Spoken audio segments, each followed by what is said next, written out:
Primero, tomar en cuenta que los derechos ambientales en el caso de Ecuador empiezan a desarrollarse de manera mucho más orgánica a partir de la Constitución de 1998.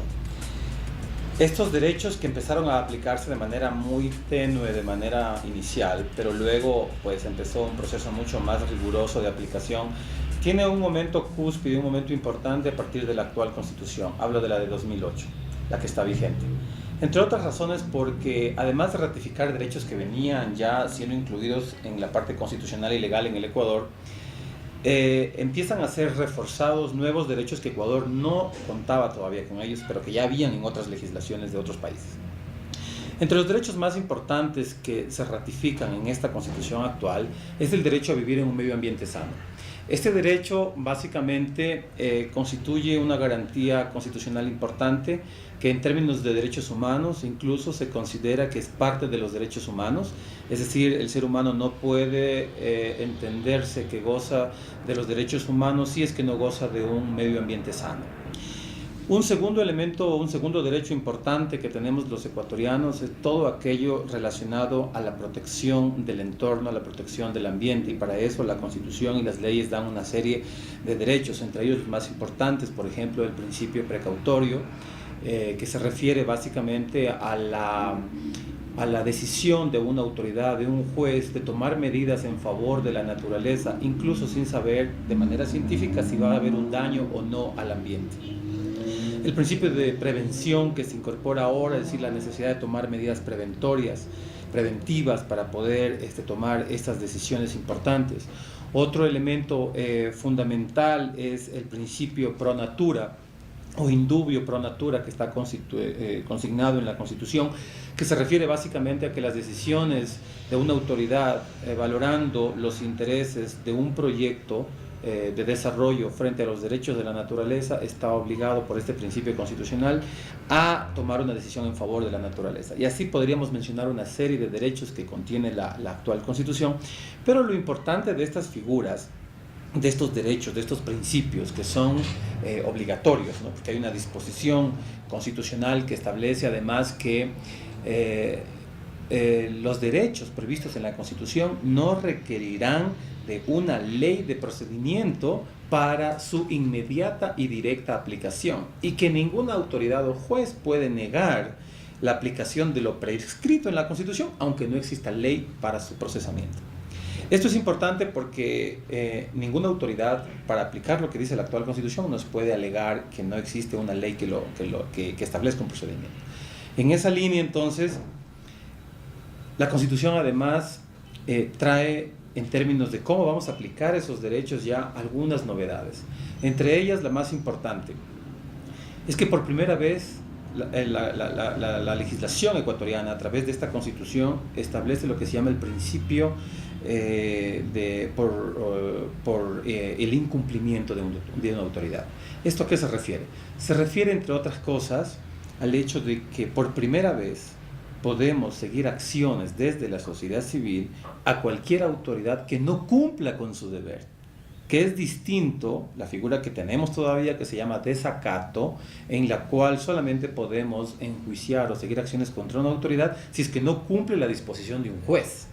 Pero en este caso, uno puede tomar cualquier ley, la ley forestal, la ley de aguas, cualquier ley, y si hay una obligación de una autoridad, y esa no es cumplida por la autoridad, eso se llama incumplimiento y podemos seguir una acción contra esa autoridad, solamente por no cumplir con lo que dice la ley, no por un mandato judicial ni nada por el estilo.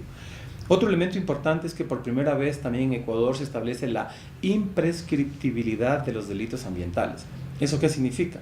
Eso significa que quienes han generado un daño o un delito ambiental no prescribe su sanción, su castigo, por el paso del tiempo, por el transcurso del tiempo. Antes, una acción de esta naturaleza, pues al pasar 10 años, 15 años, el infractor podía irse del país y al regresar ya el delito para perseguir esa acción pública había prescrito, había terminado.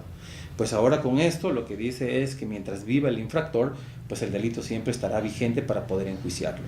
Otros elementos importantes también es la gratuidad en el acceso a la justicia. se establece a nivel constitucional, no solo para los temas ambientales, sino en general, y por tanto es importante que la ciudadanía sepa que no existen ya estos costos para poder defender un derecho. De manera general, con esta introducción, entonces lo que podemos decir es que a nivel escrito, por lo menos, tenemos un avance significativo en términos de derechos. Ahora lo que falta es el empoderamiento de la ciudadanía, de las organizaciones, de las comunidades, para que esta letra constitucional se traduzca a la práctica. Entendemos que eso es muy complejo, que requiere niveles organizativos fuertes, que requiere procesos de participación social a veces costosos, complicados, pero la idea es que solamente esto podrá hacerse efectivo en la medida que los ciudadanos, las comunidades, empecemos a ejercer estos derechos.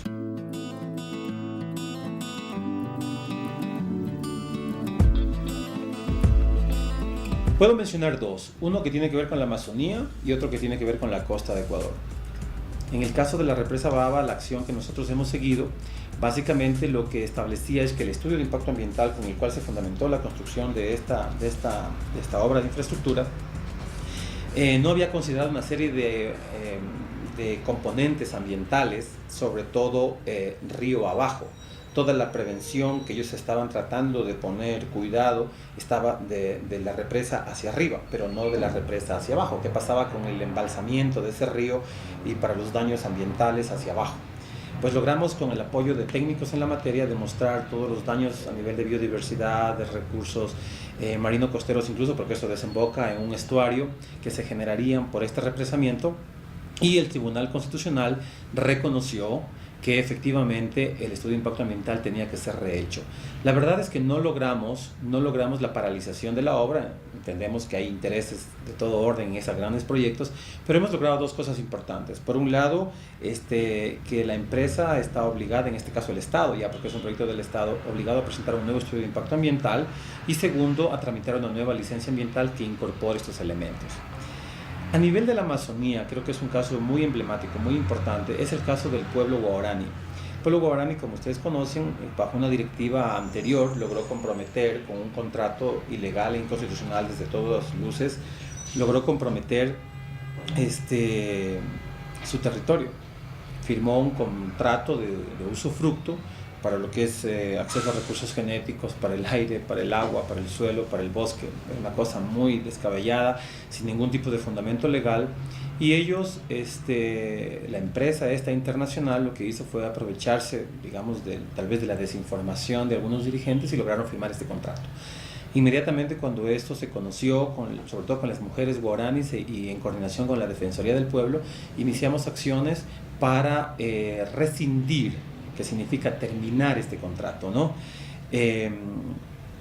Nosotros empezamos esta acción en Puyo, porque es donde estaba el fuero, el domicilio, digamos, en este caso del demandante, que es la NAHUE ahora, ¿no? La organización guaraní, y perdimos en primera instancia. El juez de lo civil nos negó el recurso de amparo, lo perdimos y pasamos al Tribunal Constitucional y ganamos en el Tribunal Constitucional. Y es tan importante la sentencia que establece el Tribunal Constitucional, entre otras razones, primero porque inicia un proceso administrativo al juez que nos negó el recurso, lo que, digamos, hace entender que nos lo negó de manera arbitraria e ilegal. Segundo, porque en la decisión que toma el Tribunal Constitucional utiliza todos los argumentos que dimos conjuntamente con la Defensoría del Pueblo, en la que básicamente establecíamos que los territorios indígenas, si bien son propiedad de las comunidades, es un tema de interés nacional, es un tema de interés público, y que por tanto el comprometimiento de cualquiera de sus componentes o partes afecta al interés público, al interés nacional, y eso el Tribunal Constitucional lo incorpora en la sentencia. Y otro elemento importante que establece es que no puede una organización a quien se le ha entregado su territorio para desarrollar su cultura, para mantenerse a largo plazo, para seguir, digamos, como un pueblo ancestral adelante, pueda comprometer a terceros un territorio que el Estado le reconoce para sí. Y eso es un precedente importante. Y lo cuarto más importante que reconoce esta sentencia, y que es muy importante para los pueblos indígenas del Ecuador, es que el Tribunal Constitucional reconoce que el pueblo guaraní debe juzgar bajo sus leyes ancestrales a la dirigencia que faltó al deber, en este caso, para el pueblo guaraní.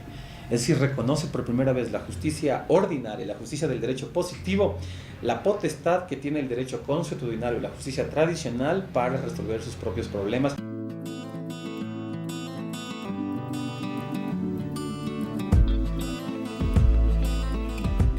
es un país que en este momento ha hecho, digamos, lo que se conoce como un país pionero en haber regulado y reconocido estos derechos.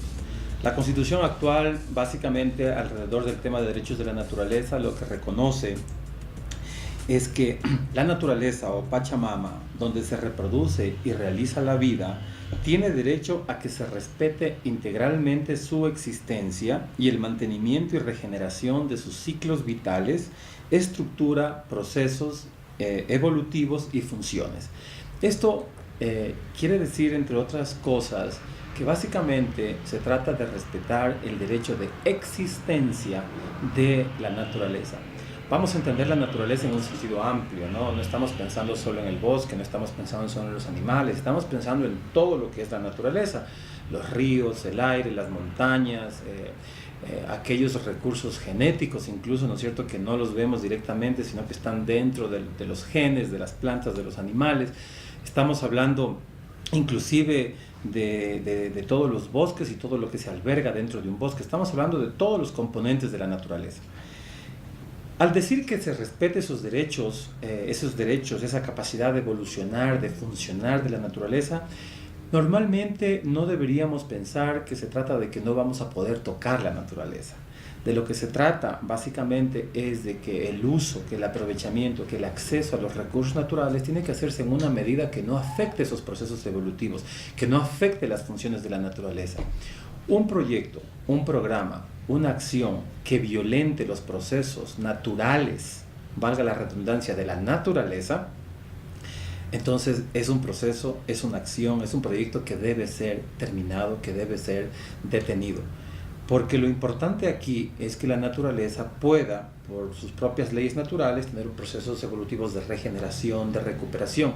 Y para eso, ahora que ya tenemos mucha información, no solamente de la parte científica, sino de la parte ancestral, tradicional, de entender cómo la naturaleza se puede mantener en un estado saludable, lo que se trata es básicamente de que todos estos requisitos que a veces pueden resultar poco comprensibles para las comunidades, como un estudio de impacto ambiental, como un plan de manejo, incorporen límites, parámetros de uso y acceso a los recursos naturales. Lo importante, además, es que basado en estas disposiciones, la colectividad, las comunidades, podemos también iniciar acciones en defensa de la naturaleza cuando la naturaleza está siendo afectado en sus procesos evolutivos.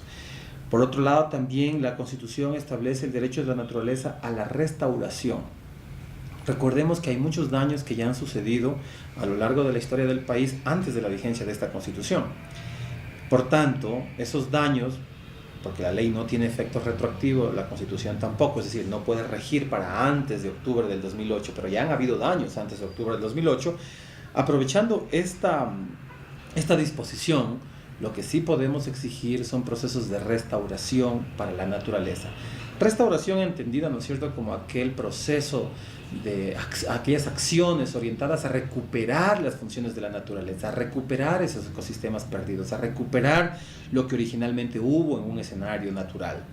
Es difícil, es complicado, pero esa es la meta y eso es lo que dice la Constitución.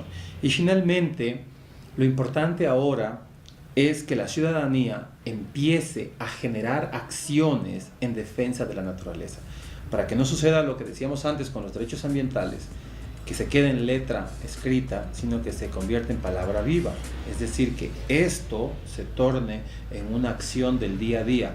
Y cuando reclamemos afectaciones a la salud de las personas, cuando reclamemos afectación a los derechos de las comunidades, incluyamos también la afectación a los derechos de la naturaleza.